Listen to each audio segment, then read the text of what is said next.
Hello' everyone আপোনালোক সকলোকে স্বাগতম জনাইছোঁ এক্সাম এস্পিৰেণ্ট ইউটিউব চেনেলটোলৈ বন্ধুসকল আজি আপোনালোকৰ মাজলৈ লৈ আহিছোঁ এটা মক টেষ্ট যিটো হৈছে মক টেষ্ট নম্বৰ 16 ইয়াৰ আগতে বহুতকেইটা মক টেষ্ট আমি আলোচনা কৰিছোঁ যদি এতিয়া কোনোবাই চোৱা নাই প্লেলিষ্টত ভিজিট কৰি চাই ল'ব পাৰিব চ' দেৰি নকৰি পোনে আজি ক্লাছটো ষ্টাৰ্ট কৰিছোঁ আজিৰ প্ৰথম কুৱেশ্যনটোত কি দি আছে চাব আজিৰ ভিডিঅ'টোৰ প্ৰথম কুৱেশ্যনটোত দি আছে যে মিছ ৰীতাই তেওঁৰ ছাত্ৰ ছাত্ৰীসকলক এটা লিখা কাৰ্য দিছে লগতে তেওঁ কিছুমান খণ্ডবাক্য বা শব্দৰ গোট দিছে যিটোৱে নিৰ্দিষ্ট পৰিস্থিতি ধাৰণা আৰু শব্দ ভাণ্ডাৰৰ বৰ্ণনা কৰে যাৰ সহায়ত ছাত্ৰ ছাত্ৰীসকলে লিখাৰ কাৰ্যকলাপটো সম্পূৰ্ণ কৰিব লাগিব মিছ ৰীতাই তেওঁৰ ছাত্ৰ ছাত্ৰীসকলৰ সৈতে কি কৰিছে ইয়াত চাব কি কৈছে ইয়াতে যে মিছ ৰীতা নামৰ এগৰাকী মানে শিক্ষয়িত্ৰী আছিলে তেওঁ ছাত্ৰ ছাত্ৰীসকলক লিখাৰ কাৰ্যকলাপ কিছুমান কৰিব দিছে মানে কিছুমান লিখাৰ কাৰ্য দিছে আৰু তাৰপিছত তেওঁ কি কৰিছে যে লগতে তেওঁ কিছুমান খণ্ডবাক্য বা শব্দৰ গোট দিছে যিবোৰ নিৰ্দিষ্ট পৰিস্থিতি ধাৰণা আৰু শব্দ ভাণ্ডাৰ মানে বৰ্ণনা কৰে তেওঁ কিছুমান হিন্ট দি দিছে যে এনেকুৱা ধৰণৰ কিছুমান খণ্ডবাক্য দিছে বা শব্দৰ গোট কিছুমান দিছে সেইবোৰ জৰিয়তে তেওঁ কি কৰিব সেই লিখন কাৰ্যটো সম্পূৰ্ণ কৰিব লাগিব ইয়াত কৈছে যে মিছ ৰীতাই তেওঁৰ ছাত্ৰ ছাত্ৰীসকলৰ সৈতে কি কৰিছে তেওঁ কোনটো কেনেকুৱা ধৰণৰ কাৰ্য দিছে তেওঁ অপশ্যন নম্বৰ 1ত কৈছে নিৰ্দেশিত ৰচনা 2ত কৈছে মুক্ত ৰচনা 3ত কৈছে নিৰ্দেশিত পঠন বোধশক্তি আৰু গভীৰ পঠন বোধশক্তি সো আমি ইয়াত যদি চাব যাও কি কৰিছিলে কিছুমান নিৰ্দিষ্ট খণ্ডবাক্য বা তেনেকুৱা ধৰণৰ কিছুমান শব্দৰ গোট দিছিল আৰু পৰিস্থিতি বা ধাৰণাৰ অনুসৰি সেইবোৰ বৰ্ণনা কৰি কি কৰিব লাগিব এটা লিখা কাৰ্য সম্পূৰ্ণ কৰিব লাগিব যিকোনো এটা লিখিব দিছে সো ইয়াত যদি চাব যাও গভীৰ পঠন বোধশক্তি ইয়াত তেওঁলোকক গভীৰভাৱে পঠন কৰিব দিয়া হোৱা নাই না বা পঢ়ি বোধশক্তি আহৰণ কৰিবলৈ দিয়া হোৱা নাই সো এটো শুদ্ধ নহব 3 নম্বৰ যেটো কৈছিলে যে নিৰ্দেশিত পঠন বোধশক্তি সো নিৰ্দেশিত পঠনো ইয়াত দিয়া হোৱা নাই না পঠন কৰিব দিয়া নাই তেওঁলোকক লিখিবলৈহে দিছে তাৰপিছত কৈছে মুক্ত ৰচনা সো আমি যদি চাব যে ইয়াত তেওঁলোকক একেবাৰে মুক্তভাৱে ৰচনা কৰিবলৈ দিয়া হোৱা নাই তেওঁলোকে যি মনলৈ আহিব তেনেকুৱা ধৰণৰ লিখিবলৈ দিয়া হোৱা নাই ইয়াত কিছুমান নিৰ্দিষ্ট বস্তু দিয়া গৈছে যেনেকুৱা ধৰণৰ খণ্ডবাক্য শব্দ আৰু হেবোৰ কোন পৰিস্থিতিত কেনেকুৱা ধৰণৰ আমি ব্যৱহাৰ কৰিব লাগিব হেখিনি তেওঁলোকক মানে ব্যৱহাৰ কৰি লিখিবলৈ দিয়া গৈছে সো এই কাৰণে আমি যদি চাব যাও অপচন নম্বৰ যেটো 1 দি আছে নিৰ্দেশিত ৰচনা এটো হ'ব ইয়াৰ শুদ্ধ উত্তৰ এতিয়া আছে নেক্সট কোৱেশ্চনটো লৈ ইয়াত কি কৈছে চাব যে শিক্ষকে এটা পাঠ গভীৰভাৱে পঢ়ুৱাই থকাৰ সময়ত তলৰ কোনটো কাৰ্যকলাপ অনুসৰণ কৰা হয় মানে শিক্ষকে যেতিয়া কোনো এটা পাঠ গভীৰভাৱে পঢ়ুৱাই আছে সেই সময়ত কোনবোৰ কাৰ্যকলাপ আমি অনুসৰণ কৰিব লাগিব এজন শিক্ষক হিচাপে বা কোনবোৰ কাৰ্যকলাপ অনুসৰণ কৰা হয় বুলি কৈছে অপচন নম্বৰ 1ত কৈছে শিক্ষকে পাঠটো ডাঙৰকৈ পঢ়ে আৰু শব্দৰ অৰ্থ বুজাই দিয়ে মানে কোনো এটা পাঠ গভীৰভাৱে পঢ়াৰ কথা কোৱা হৈছে ন গভীৰভাৱে মানে কি একেবাৰে তন্নকৈ বহুত ভালকৈ পঢ়া গৈছে ন তেতিয়া সো ইয়াত যেটো কৈছে শিক্ষকে পাঠটো খালি ডাঙৰকৈ পঢ়িছে আৰু শব্দৰ অৰ্থবোৰ বুজাই দিছে তেতিয়া আমি গভীৰভাৱে পঠন কৰা বুজাম জানো সো এটো অপচন নম্বৰ 1 টো শুদ্ধ নহব 2ত কৈছে শিক্ষকে পাঠটো পঢ়ে আৰু শব্দৰ বাছনি লেখকৰ মনোভাৱ আৰু উদ্দেশ্যৰ বিষয়ে বিতং ব্যাখ্যা আগবঢ়ায় সো ইয়াত যদি আমি চাব যাও যেতিয়া আমি গভীৰভাৱে পাঠ এটা পঢ়াই যাম শিক্ষক হিচাপে তেতিয়া আমি কি কৰিব লাগিব মানে এই শব্দবোৰ বা সেই পাঠটো আমি প্ৰথমে পঢ়িব লাগিব আৰু তাৰ শব্দবোৰ আমি বাছনি কৰিব লাগিব কিছুমান শব্দ তেওঁলোকক মানে কৈ দিব লাগিব ন তাৰ অৰ্থবোৰ কিছুমান তেওঁলোকে নিজে জানিব আৰু কিছুমান আমি টিচাৰ হিচাপে ছাত্ৰ ছাত্ৰীসকলক কৈ দিব লাগিব আৰু লেখকে কি মনোভাৱেৰে বা কি উদ্দেশ্যৰ আগত ৰাখি এই পাঠটো ৰচনা কৰিছে আমি বিতংভাৱে সেই গোটেইখিনি বস্তু আমি সন্দৰ্ভ অনুসৰি বুজাই দিব লাগিব সো এই কাৰণে আমি যদি চাব যাও অপচন নম্বৰ 2 টো হ'ব ইয়াৰ শুদ্ধ উত্তৰ 3 নম্বৰত কি কৈছে চাব যে শিক্ষকে পাঠটো পঢ়ে আৰু ছাত্ৰ ছাত্ৰীসকলক নুবুজা শব্দবোৰ অৰ্থ সুধিবলৈ কয় সো ইয়াত যদি আমি চাব যাও এটো শুদ্ধ নহব 4 নম্বৰত যেটো কৈছে শিক্ষকে পাঠটো পঢ়ে আৰু ছাত্ৰ ছাত্ৰীসকলৰ কঠিন শব্দৰ অৰ্থবোৰ ৰেখাঙ্কিত কৰিবলৈ কয় সো এইবোৰ শুদ্ধ নহয় অপচন নম্বৰ 2 টোই আছিল ইয়াৰ শুদ্ধ উত্তৰ এতিয়া আছে নেক্সটলৈকে কোৱেশ্চন নম্বৰ 3 কোৱেশ্চন নম্বৰ 3 ত কি কৈছে চাব যে মিছ ৰেখাৰ এটা অভ্যাস আছে যে তেওঁ প্ৰথমে বিষয়টো বিতংভাৱে পঢ়ুৱায় আৰু তাৰ পিছত যিখিনি পঢ়ুৱা হল তাৰ সাৰাংশ প্ৰদান কৰে মিছ ৰেখাই শিক্ষণৰ কোনটো পদ্ধতি অনুসৰণ কৰিছে ইয়াত কি কৈছে যে টিচাৰ ৰেখাই কি কৰিছে এটা অভ্যাস তেওঁৰ এটা আগৰ পৰা এনেকুৱা ধৰণৰ এটা অভ্যাস আছে যেটো অভ্যাসে কি কৰিছে তেওঁ এনেকুৱা ধৰণৰ অভ্যাস যেটো তেওঁ প্ৰথমে পাঠ এটা পঢ়াই যোৱাৰ লগতে কি কৰে বিতংভাৱে পঢ়াব যেতিয়া পাঠটো পঢ়াই থকা হৈছে একেবাৰে তন্নকৈ বিতংভাৱে পঢ়াব আৰু যেতিয়া বিতংভাৱে পঢ়ুৱা হৈ গ'ল ছাত্ৰ ছাত্ৰীসকলে বুজি পালে তাৰ পিছতে তেওঁ কি কৰিব এই গোটেই পাঠটোত মানে সাৰাংশ কি হ'ব পাৰে বা কেনেকুৱা ধৰণৰ হয় মূল ভাৱখিনি তাৰ পিছতে বুজাই দিয়ে মিছ ৰেখাই কোনটো পদ্ধতি ইয়াত অনুসৰণ কৰিছে অপচন নম্বৰ 1ত কৈছে সৰলৰ পৰা জটিললৈ হলে কি হ'ব যে প্ৰথমে যিখিনি সৰল বস্তু আছে সহজ বস্তু আছে সেইখিনি পঢ়াব আৰু তাৰ পিছতে মানে যিখিনি জটিল বস্তু আছে তালৈ গতি কৰিব সো ইয়াত হেতু হোৱা নাই ন সো এই কাৰণ অপচন নম্বৰ 1 টো ইয়াৰ শুদ্ধ নহব 2 নম্বৰত কৈছে মূৰ্তৰ পৰা বিমূৰ্তলৈ মানে কংক্ৰিট টু এবষ্ট্ৰেক্টৰ কথা কৈছে যিখিনি মূৰ্ত বস্তু আছে সেইখিনি প্ৰথমে মানে সৰু ল'ৰা ছোৱালীসকলক আমি কি কৰিব লাগিব মানে মূৰ্ত বস্তুৰ জৰিয়তে শিকাব লাগিব কিন্তু এই ক্ষেত্ৰত যদি আমি চাব যাও এটো পদ্ধতি কি নহব কাৰ্যকৰী নহব তাৰ কাৰণটো কি ইয়াত পাঠ এটা পঢ়াই যোৱা হৈছে তাত মূৰ্ত বস্তু একো দেখুৱাই হোৱা নাই ন সেই কাৰণে এইটো শুদ্ধ নহব তাৰপিছত কৈছে বিশ্লেষণৰ পৰা সংশ্লেষণলৈ আৰু আগমনৰ পৰা নিগমনলৈ সো আমি যদি আগমনৰ পৰা নিগমনলৈ চাব যাও ইয়াত কি হ'ব যে প্ৰথমে যিখিনি মানে জনা বস্তু আছে বা কোনো এটা বস্তু মই পঢ়াই আছো একেবাৰে ডিটেইলছ উদাহৰণৰ হৈতে প্ৰথম বস্তুখিনি বুজাম আৰু তাৰ পিছতে কি কৰিম তাৰ নিয়মবোৰ কেনেকুৱা ধৰণৰ হয় সেই নিয়মৰ ফালে গতি কৰিম সো ইয়াত হেতু হোৱা নাই সো এই কাৰণে এটো শুদ্ধ নহব 3 নম্বৰ যেটো দি আছে বিশ্লেষণৰ পৰা সংশ্লেষণলৈ সো অপচন নম্বৰ 3 টো হ'ব ইয়াৰ শুদ্ধ উত্তৰ প্ৰথমে তেওঁ কি কৰিব বিশ্লেষণ কৰিব এনালাইসিস কৰিছে গোটেই বস্তুখিনি কেনেকুৱা ধৰণৰ আছে পাঠটোত আৰু বিতংভাৱে পঢ়োৱাৰ পিছত বিশ্লেষণ কৰাৰ পিছত তাৰপিছত তেওঁ কি কৰিছে সিনথেসিস কৰিছে সংশ্লেষণ কৰিছে মানে গোটেই বস্তুখিনি মানে সংযোগ কৰি এটা সাৰাংশ প্ৰস্তুত কৰিছে সো আমি যদি চাব যাও অপচন নম্বৰ 3 টো হ'ব ইয়াৰ শুদ্ধ উত্তৰ আৰু এটো চাব কৰ পৰা দিছে ব্লুম টেক্সনমি আছে নহয় এই ব্লুম টেক্সনমিৰ পৰা এই কোৱেশ্চনটো দিছে চাব ভালকে ব্লুম টেক্সনমি খিনি চাইছে আপোনালোকে সিডিপিৰ বাকি যিখিনি পৰ্চন আছে তাত লাগে এটো সো মই আৰু ইমান ডিটেইলছ নকও আজি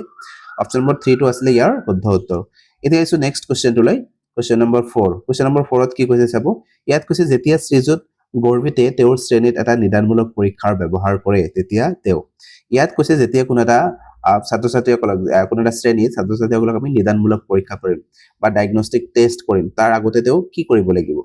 কেনেকুৱা ধৰণৰ পদ্ধতি অৱলম্বন কৰিব লাগিব অপচন 1 ত কৈছে শ্ৰীযুত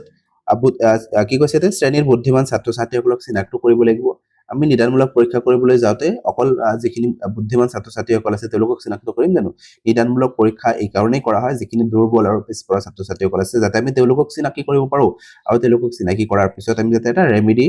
ৰেমিডিয়েল ক্লাছৰ জৰিয়তে তেওঁলোকৰ সেই গ্যাপখিনি আকৌ পূৰণ কৰিব পাৰো সো সেই উদ্দেশ্যৰ আগত ৰাখি কি কৰা হয় নিদানমূলক পৰীক্ষা কৰা হয় সো আমি অকল বুদ্ধিমান ছাত্ৰ-ছাত্ৰীসকলক চিনাক্ত নকৰো 2 নম্বৰত কৈছে গৃহকাৰ্য নকৰা ছাত্ৰ-ছাত্ৰীসকলক চিনাক্ত কৰিব পাৰে সো এটো শুদ্ধ নহব 3 নম্বৰত কৈছে হিকনৰ অসুবিধা থকা ছাত্ৰ-ছাত্ৰীসকলক চিনাক্ত কৰিব পাৰে সো আমি যদি চাব যাও অপচন নম্বৰ 3 টো হ'ব ইয়াৰ শুদ্ধ উত্তৰ যিখিনি হিকনৰ অসুবিধা থকা ছাত্ৰ-ছাত্ৰী আছে সেই সকলক আমি চিনাক্ত কৰিব লাগিব আৰু তাৰ পিছত যেতিয়া চিনাক্ত হৈ গল তেতিয়া আমি তেওঁলোকক ৰেমেডি দিম সো অপচন নম্বৰ 3 টো আছিল শুদ্ধ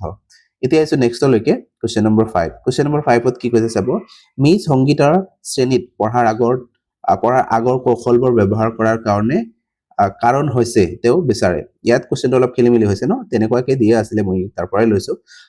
প্ৰিভিয়াস ইয়াৰৰ পৰা সো ইয়াত কি কৈছে চাব মিজ সংগীতৰ কি কৈছে শ্ৰেণীত পঢ়াৰ আগৰ কৌশল মানে সাপোজ আগৰ যিখিনি শ্ৰেণীত তেওঁ পঢ়ি আছে কৌশলবোৰ অৱলম্বন কৰি কিছুমান বস্তু পঢ়ি আছে ন সো হি পুৰণি কৌশলবোৰে তেওঁ কি কৰিছে ইয়াত অৱলম্বন কৰি বস্তুখিনি শিকাই আছে তেনেকুৱা ধৰণৰ শিকাই থাকোতে তেওঁ মানে কি কৰিব বিচাৰিছে তেওঁ কেনেকুৱা ধৰণৰ পদ্ধতি অৱলম্বন কৰিলে বুলি আমাক মানে ইয়াত ক'ব লাগে অপচন নম্বৰ 1 ত কৈছে যে তেওঁ ছাত্ৰ-ছাত্ৰীসকলক তেওঁলোকৰ পৰীক্ষাত পাৰদৰ্শিতা দেখুৱাওক মানে এনেকুৱা ধৰণৰ তেওঁ বিচাৰিছে নেকি যে তেওঁ ছাত্ৰ-ছাত্ৰীসকল অকল পৰীক্ষাত পাৰদৰ্শিতা দেখাওক তাৰ কাৰণে এনেকুৱা ধৰণৰ কৰিছে তেওঁ 2 নম্বৰত কৈছে ছাত্ৰ-ছাত্ৰীসকলৰ মনত বিষয়টোৰ প্ৰতি আগ্ৰহ জগাই তুলিবলৈ 3 নম্বৰত কৈছে ছাত্ৰ-ছাত্ৰীসকলক অধিক গৃহকাৰ্য দিবলৈ আৰু ছাত্ৰ-ছাত্ৰীসকলক নিজে অধ্যয়ন কৰিবলৈ সো আমি যদি চাবো যে এইবোৰ অপচনটো এনেই নেগেটিভ হয় ন গৃহকাৰ্য দিয়াটো যদিও গৃহকাৰ্য দিব লাগে কিন্তু অকল গৃহকাৰ্য দিয়াৰ কাৰণে তেনেকুৱা ধৰণৰ নকৰে বা ছাত্ৰ-ছাত্ৰীসকলক নিজে অধ্যয়ন কৰিবলৈ দিয়া নাযায়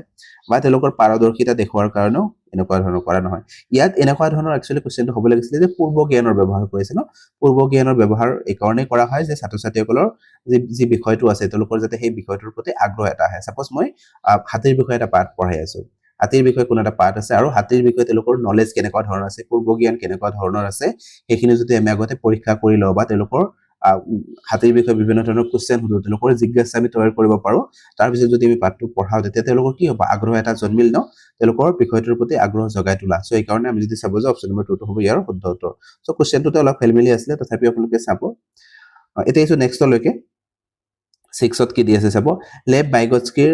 আহিকন আৰু ভাষাৰ ধাৰণাটো ইয়াৰ ওপৰত আধাৰিত আছিল মানে লেব বাইগস্কি জানি পাইছো সোশিও কালচাৰেল থিওৰিৰ আৱিষ্কাৰক আছিল কোন লেব বাইগস্কি আৰু তেওঁ কি কৰিছিলে মানে ধাৰণা যেটো আছিল তেওঁ কোনটো ধাৰণাৰ ওপৰত মানে আধাৰ কৰি এই কিটো আগবঢ়াইছিলে অপচন 1 ত কৈছে গঠনবাদী শিক্ষণ তত্ত্ব বা কনস্ট্ৰাকটিভিষ্ট লাৰ্নিং যেটো কি আছে থিওৰি আছে হেতু তাৰপিছত কৈছে আচৰণবাদী শিক্ষণ তত্ত্ব বিহেভিয়ৰিষ্ট লাৰ্নিং থিওৰি তাৰপিছত কৈছে জ্ঞানাত্মক বুজা শিক্ষণ তত্ত্ব আৰু 4 নম্বৰত কৈছে মানৱতাবাদী শিক্ষণ তত্ত্ব আমি যদি চাব যাও মানৱতাবাদী শিক্ষণ তত্ত্ব যেটো আছে বা মানৱতাবাদী তত্ত্ব এটো আব্ৰাহাম মেছলৰ লগত জড়িত ন সো এই কাৰণে আমি যদি চাব যাও এটো শুদ্ধ নহব এই ক্ষেত্ৰত জ্ঞানাত্মক বুজা শিক্ষণ তত্ত্ব সো এটো নহব আৰু বিহেভিয়ৰিষ্ট সকল বা আচৰণবাদী সকল যি আছিল আমি যদি চাব যাও থৰ্নডাইক, স্কিনাৰ এইবোৰ আছিল আচৰণবাদী ন, চ' এইবোৰ জড়িত নহয়, মানে এই লেভ বাইগস্কি এইবোৰৰ ক্ষেত্ৰত জড়িত নহয়। এয়া আছিলে কি কনষ্ট্ৰাকটিভিষ্ট যে থিয়ৰী আছে তাৰ লগত জড়িত আছিলে। চ' অপশ্যন নম্বৰ যিটো 1 দি আছে 1টো হ'ব ইয়াৰ শুদ্ধ উত্তৰ। আৰু চাব লেভ বাইগস্কিৰ লগতে আৰু কোন আছিলে, জিন পিয়াজে আৰু লৰেন্স কহেলবাৰ্গ, এই তিনিওজন ব্যক্তি কাৰ লগত জড়িত আছিলে, কনষ্ট্ৰাকটিভিষ্ট যে থিয়ৰী আছে তাৰ লগতে জড়িত হৈ আছিলে। মানে কি তেওঁলোকৰ থিয়ৰিটো বেলেগ বেলেগ হলেও কি হয়, তেওঁলোকৰ মূল এইটোৱেই আছিলে যে কনষ্ট্ৰাকটিভিষ্ট, মানে তেওঁলোকে মানে ছাত্ৰ ছাত্ৰীসকলৰ মানে কিবা যে এটা আছে, তেওঁলোকে কিবা লৈ যে স্কুললৈ যায় বা তেওঁলোকে জন্মৰ পৰাই যে কিবা শিকি থাকে, তেওঁলোকে নিজে যে কিবা কনষ্ট্ৰাক্ট কৰে, তৈয়াৰ কৰে, সেই বস্তুখিনিৰ ওপৰত তেওঁলোকে বেছি গুৰুত্ব দিছিলে। চ' অপশ্যন নম্বৰ 1টো ইয়াৰ সেইকাৰণে শুদ্ধ উত্তৰ হ'ব। এতিয়া আহিছো নেক্সটলৈকে, কুৱেশ্যন নম্বৰ 7। ইয়াত কি কৈছে চাব, মিছ মিনিয়ে এখন প্ৰশ্ন কাকত তৈয়াৰ কৰিছে যিখন অতি আকৰ্ষণীয় আৰু ই তেওঁৰ ছাত্ৰ ছাত্ৰীসকলৰ ধাৰণাবোৰ কিমান ভালদৰে বুজিছে বা বুজি পাইছে সেয়া জানিবলৈ সহায় কৰিব। ইয়াত কি কৈছে চাব, মিছ মিনি এখন প্ৰশ্ন কাকত তৈয়াৰ কৰিছে ছাত্ৰ ছাত্ৰীসকলৰ কাৰণে, আৰু সেই প্ৰশ্ন কাকতখন কি হয়, অতি আকৰ্ষণীয়, বহুত ভালকৈ প্ৰশ্ন কাকতখন তৈয়াৰ কৰিছে আকৰ্ষণীয় ধৰণে, আৰু কৈছে তেওঁ ছাত্ৰ ছাত্ৰীসকলক ধাৰণাবোৰ কিমান ভালদৰে বুজি পাইছে সেয়া জানিবৰ কাৰণে কি কৰিব, সেই প্ৰশ্ন কাকতখনে সহায় কৰিব। কিন্তু 5জনতকৈ অধিক ছাত্ৰ ছাত্ৰীৰ বাবে এই পৰীক্ষা লোৱাটো প্ৰত্যাহ্বান হ'ব। ইয়াত কৈছে যে তেওঁ যিটো পৰীক্ষা কি কৰিছে, প্ৰস্তুত কৰিছে প্ৰশ্ন কাকত, সেই প্ৰশ্ন কাকতখন এনেকুৱা ধৰণৰ হয় যেতিয়া গোটেই শ্ৰেণীটোক তাৰ লগত জড়িত কৰাব নোৱাৰিব, অকল 5জন ছাত্ৰ ছাত্ৰীহে একেবাৰতে তেওঁ সেই টেষ্টটো ল'ব পাৰিব, তেনেকুৱা ধৰণৰ প্ৰশ্ন এখন তৈয়াৰ কৰিছে। মিছ মিনিৰ প্ৰশ্ন কাকতত বা প্ৰশ্ন কাকতখন কিহৰ অভাৱ আছে? ইয়াত কৈছে মিছ মিনি যে এনেকুৱা ধৰণৰ প্ৰশ্ন কাকত এখন তৈয়াৰ কৰিলে তেওঁৰ কোনটো অভাৱ আছে ইয়াত? অপশ্যন নম্বৰ 1ত কৈছে বৈধতা। চ' আমি যদি চাব যাওঁ ইয়াত বৈধতাৰ কথা, বৈধতা আছে তেওঁলোকৰ, তাৰ কাৰণটো কি, তেওঁ আকৰ্ষণীয়ভাৱে তৈয়াৰ কৰিছে আৰু সেই টেষ্টটোৰ জৰিয়তে কি কৰিব পাৰিব, ছাত্ৰ ছাত্ৰীসকলৰ মানে কিমান বস্তুটো ভালকে বুজি পাইছে সেইটোতেও জানিব পাৰিব। চ' সেইকাৰণে আমি যদি চাব যাওঁ বৈধতা ইয়াত থাকিব। অভাৱ আছে বুলি কৈছে ন, আমাক সেইকাৰণে কোনটো নেগেটিভ হয় এইটো আমি বিচাৰিব লাগিব। তাৰপিছত কৈছে ব্যৱহাৰিকতা, 3 নম্বৰত কৈছে নিৰ্ভৰযোগ্যতা, আৰু 4 নম্বৰত কৈছে বাহ্যিক বৈধতা। চ' আমি যদি চাব যাওঁ নিৰ্ভৰযোগ্য হ'ব লাগিব এখন প্ৰশ্ন কাকত তেওঁলোকৰ কাৰণে যেতিয়া প্ৰস্তুত কৰিছে। অকল ইয়াত কি কৰিছে, ব্যৱহাৰিক ক্ষেত্ৰ যিখিনি আছে তেওঁলোকে কি কৰিব নোৱাৰিব, 5জনতকৈ বেছি একেলগে টেষ্ট দিব নোৱাৰিব, অকল 5জনহে দিব পাৰিব। যেনেকুৱা ধৰণৰ হ'ব পাৰে যে খৰচৰ কাৰণে হ'ব পাৰে, বা অনলাইন টেষ্ট ল'ব পাৰে, যে 5টাই লেপটপ তাত উপলব্ধ আছে, বিভিন্ন ধৰণৰ কাৰণ হ'ব পাৰে আৰু। চ' আমি যদি চাব যাওঁ ব্যৱহাৰিকতাৰ ক্ষেত্ৰত তেওঁৰ কি আছে, অসুবিধা আছে। চ' অপশ্যন নম্বৰ 2টো হ'ব ইয়াৰ শুদ্ধ উত্তৰ।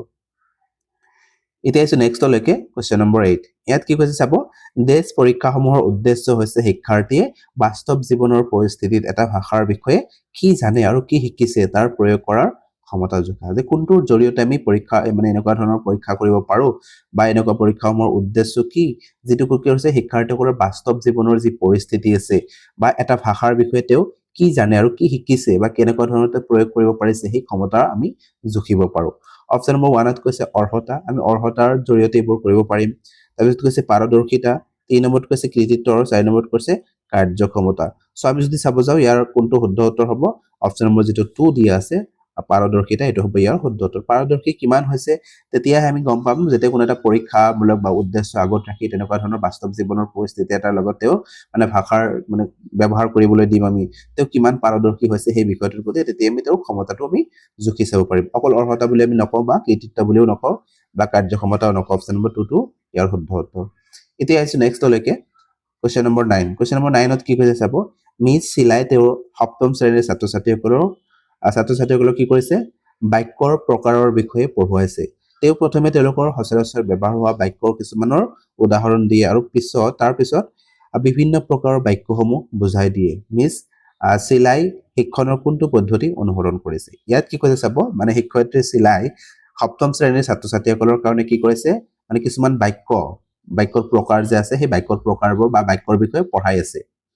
আৰু পঢ়াই থাকোঁতে তেওঁ কি কৰিছে, বিভিন্ন প্ৰকাৰৰ বা সচৰাচৰ যিবোৰ আমি ব্যৱহাৰ কৰি থাকোঁ যিবোৰ বাক্য, সেই বাক্যবোৰৰ উদাহৰণ দিছে, আৰু তাৰপিছত কি কৰিছে, বিভিন্ন প্ৰকাৰৰ যে বাক্যসমূহ আছে, তো বাক্যৰ প্ৰকাৰ পঢ়াই আছিলে ন, প্ৰথমে তেওঁ সচৰাচৰ যিখিনি বাক্য আমি ব্যৱহাৰ কৰোঁ সেই বাক্যবোৰ কৈছে, আৰু তাৰপিছত বাক্যৰ প্ৰকাৰবোৰ ধুনীয়াকৈ বুজাই দিছে। ইয়াত মানে মিছ চিলাই কোনটো পদ্ধতি অনুসৰণ কৰিলে?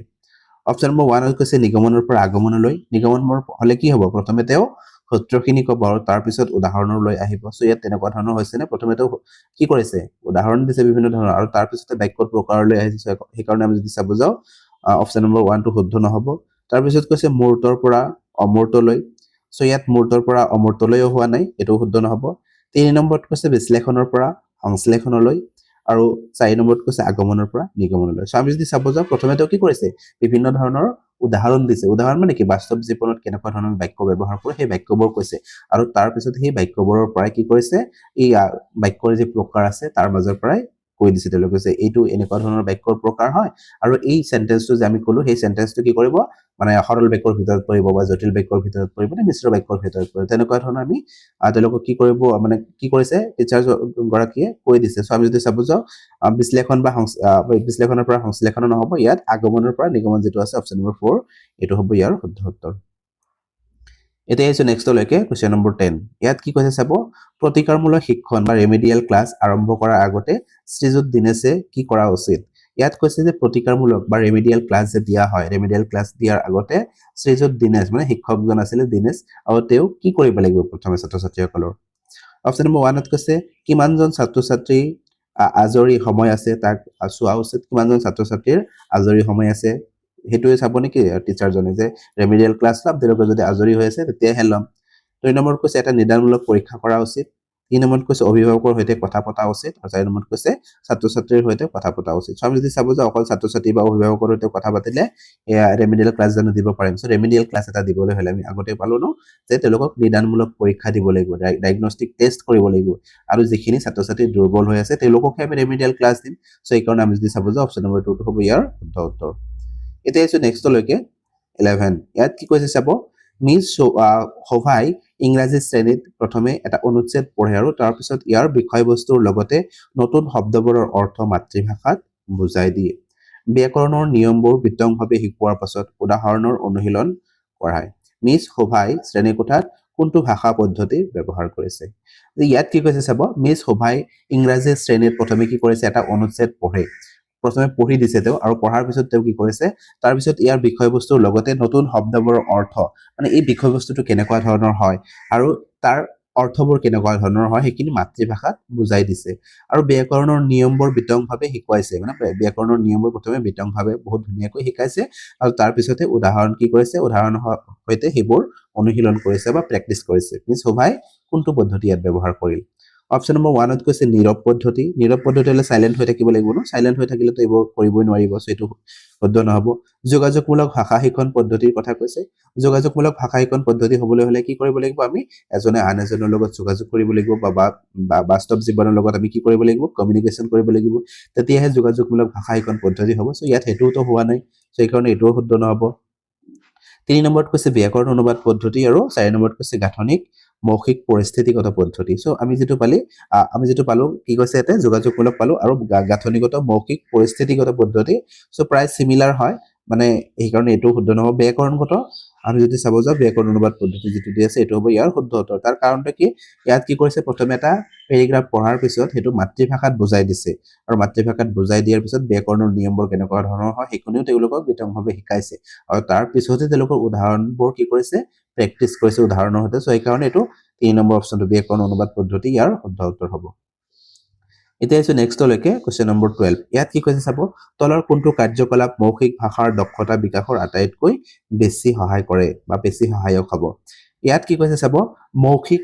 কাৰ্যকলাপ বা মৌখিক দক্ষতাৰ বিকাশ ক'ত আটাইতকৈ বেছি হ'ব সো এটো আমাক লাগে অপচন নম্বৰ 1 ত কৈছে ছাত্ৰ-ছাত্ৰীসকলে ব্যক্তিগতভাৱে আৰু সমস্বৰে কবিতা আবৃত্তি কৰা ছাত্ৰ-ছাত্ৰীসকলৰ মৌখিক দক্ষতা অকল তেওঁলোকে সমস্যৰ ব্যক্তিগতভাৱে বা সমস্যৰে যেতিয়া কবিতা আবৃত্তি কৰিব কবিতা আবৃত্তি কৰিলে যেন তেওঁলোকৰ মৌখিক দক্ষতা বৃদ্ধি পাব এটো তেওঁলোকৰ কি হ'ব তেওঁলোকৰ তাৰ পৰা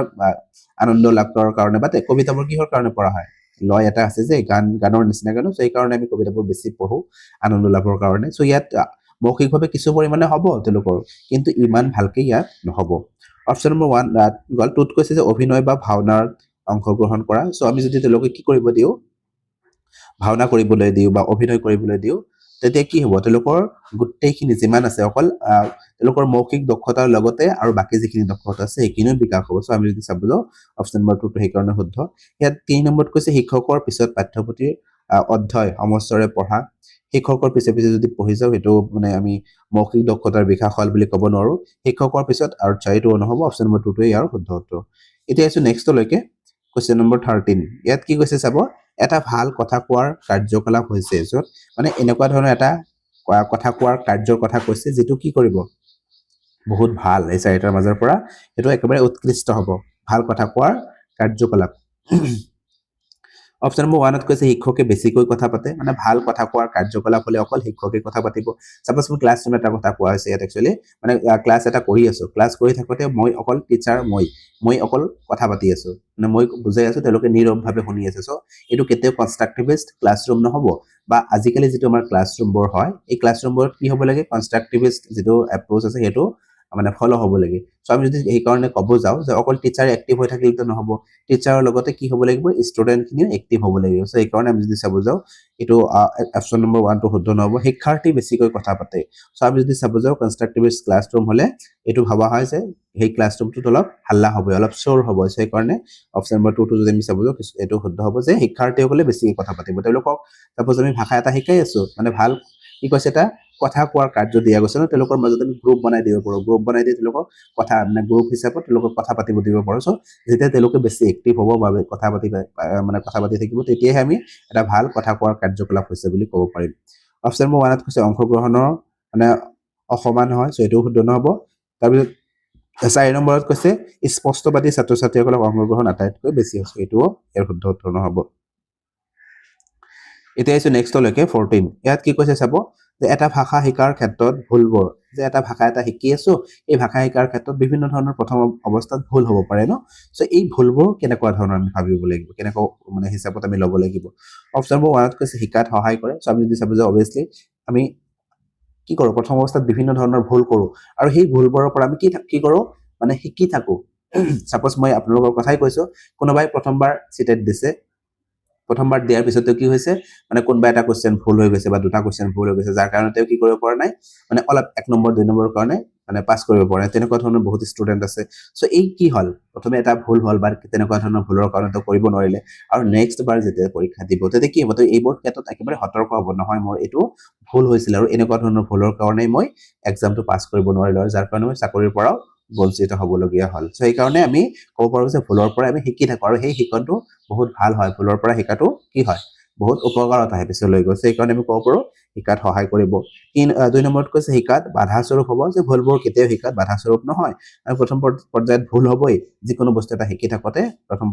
পৰ্যায়ত কি হ'ব বিভিন্ন ধৰণৰ ভুল হ'ব আৰু লাহে লাহে কি হ'ব এটো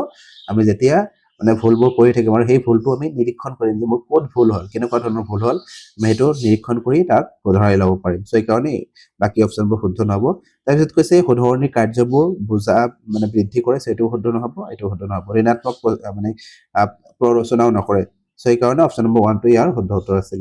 এতিয়া আছে নেক্সট কোশ্চেনটোলৈ অৰ্থাৎ আজিৰ ভিডিওটোৰ শেষৰটো কোশ্চেন ইয়াত কি কৈছে চাব যে প্ৰাথমিক পৰ্যায়ৰ শিক্ষাৰ্থীক আটাইতকৈ বেছি আকৰ্ষিত কৰা কবিতা হল মানে প্ৰাথমিক যি ষ্টুডেন্ট খিনি আছে সাপোজ মই ধৰিছো ক্লাছ 1 ৰ যিখিনি ষ্টুডেন্ট আছে সেই ষ্টুডেন্ট খিনিক কবিতাৰ ক্ষেত্ৰত কোনবোৰ কেনেকুৱা ধৰণৰ কবিতা তেওঁলোকক আকৰ্ষিত কৰিব অপচন নম্বৰ 1ত কৈছে নৈতিক ভিত্তিক কবিতা মানে যিখিনি কবিতাত নৈতিকতাৰে ভৰপুৰ হয় নৈতিক কথা আছে তাত সো তেনেকুৱা ধৰণৰ কবিতা হলে তেওঁলোকে পঢ়িবলৈ মন নকৰিব প্ৰথম পৰ্যায়ত পিছলৈ বাৰু বেলেগ কথা কিন্তু প্ৰথম পৰ্যায়ত এটো কেতিয়াও মানে নৈতিকতা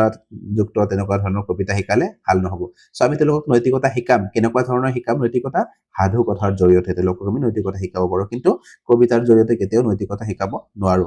2 নম্বৰত কৈছে চিন্তাশীল বা প্ৰতিকাৰমূলক কবিতা আমি তেওঁলোকক এনেকুৱা ধৰণৰ কবিতা শিকাম জীৱন বিভিন্ন ধৰণৰ চিন্তা চৰ্চা বা প্ৰতিকাৰমূলক হ'ব সো তেনেকুৱা ধৰণৰ সো এটো শুদ্ধ নহব 3 নম্বৰত কৈছে অন্তমিল থকা ছন্দযুক্ত কবিতা আৰু 4 নম্বৰত কৈছে মহাকাব্যিক কবিতা সো আমি যদি চাব যাও 4 নম্বৰটো নহব 3 নম্বৰটো হ'ব ইয়াৰ শুদ্ধ উত্তৰ যে অন্তমিল মানে এটা লয় যেতিয়া থাকিব আমি একচুয়ালি কবিতাবোৰ কিহৰ কাৰণে পঢ়ো আমি ডাঙৰ হৈও মানে গানবোৰ কিয় শুনো ভাল লাগে আনন্দ লাভ কৰো সো এই কাৰণে মানে গানবোৰ শুনো ন সো গান আৰু কবিতা প্ৰায় সিমিলাৰ বস্তুয়ে হয় সো অন্তমিল থকা বা যিবোৰ তেনেকুৱা ধৰণৰ অন্তমিল আছে ভাল লয় হৌ থকা তেনেকুৱা ধৰণৰ কবিতা আছে হিবোৰ মানে কি হয় মানে সৰু সৰু ল'ৰা ছোৱালীসকল এইবোৰৰ প্ৰতি বেছি আকৃষ্ট হয় ছন্দযুক্ত কবিতা হলে তেওঁলোকক কি কৰিব আকৰ্ষিত বেছিকে কৰিব সো অপচন নম্বৰ 3 টো ইয়াৰ শুদ্ধ উত্তৰ